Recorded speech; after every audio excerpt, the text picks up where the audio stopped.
नमस्ते दोस्त, आप लोग का स्वागत करती हूँ अपने चैनल पर। आप लोग के सामने एक विवाह गीत सुनाने जा रही हूँ, सुनिएगा। आप लोग कमेंट बॉक्स में बताइएगा हमारा गीत कैसा है। राजा जनक जी के बारी फूलवरिया, अरे फूलवा तोड़ा न सीता जाई रे लालनवा, अरे फूलवा तोड़ा न सीता जाई रे लालनवा।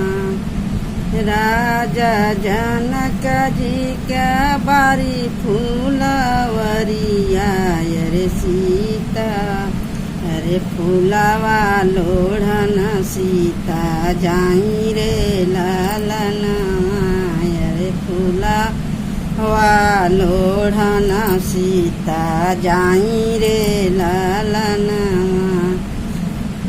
घोड़ावा चढ़लिया में दुल्हे श्री रामचंद्र, अरे बाइया पकड़ी बेला माँ मेरे लालनवा, अरे बाइया पकड़ी बेला माँ मेरे लालनवा।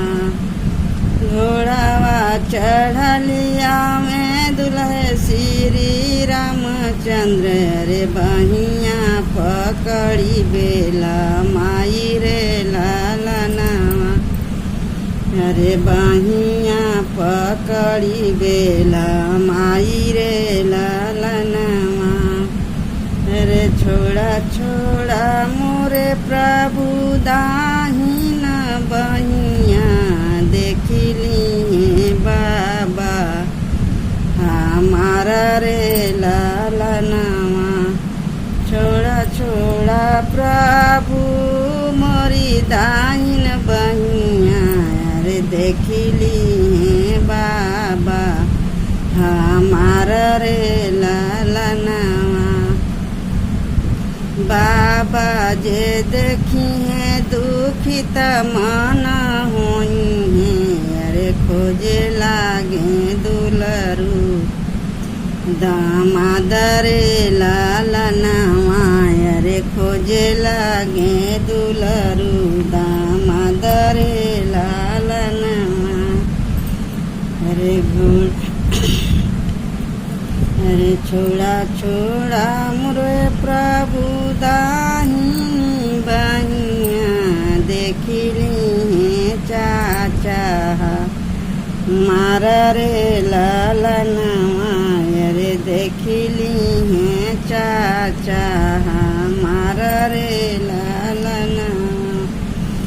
देखी चाचा जे देखी है दुखिता हुई है मनवा, अरे अब बेटी बैलू सा याना रे लालनवा।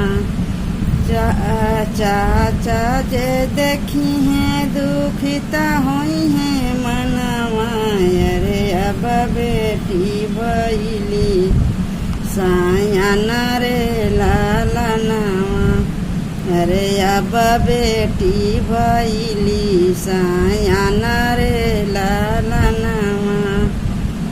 फूलवा जे तोड़ी सीता घर के लावटली, अरे भाभी डेवड़िया के ठाड़ रे लालनवा। फूलवा जे तोड़ी सीता घर के लावटली, अरे भाभी डेवड़िया के ठाड़ रे लालनवा। कहवा बीताऊ नदी दिन दुपहरिया, अरे कहवा बीताऊ आधी रात रे लालनवा, अरे कहवा बीताऊ आधी रात रे लालनवा।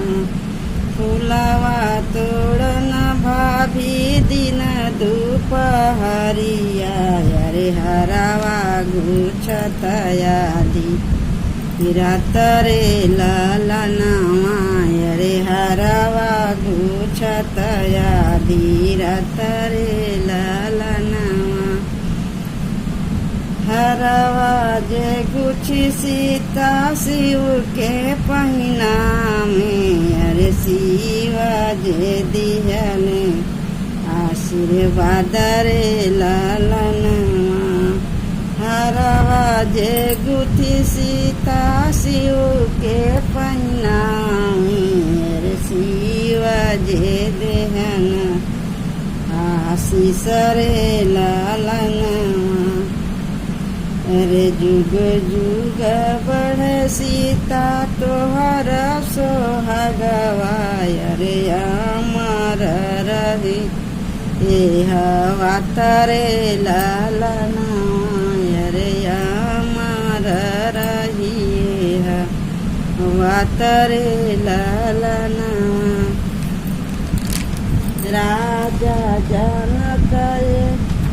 राजा जनक जी के बारी फूलवरिया, अरे फूलवा तोड़न सीता जाई रे लालनवा, अरे फूलवा तोड़न सीता जाई रे लालनवा।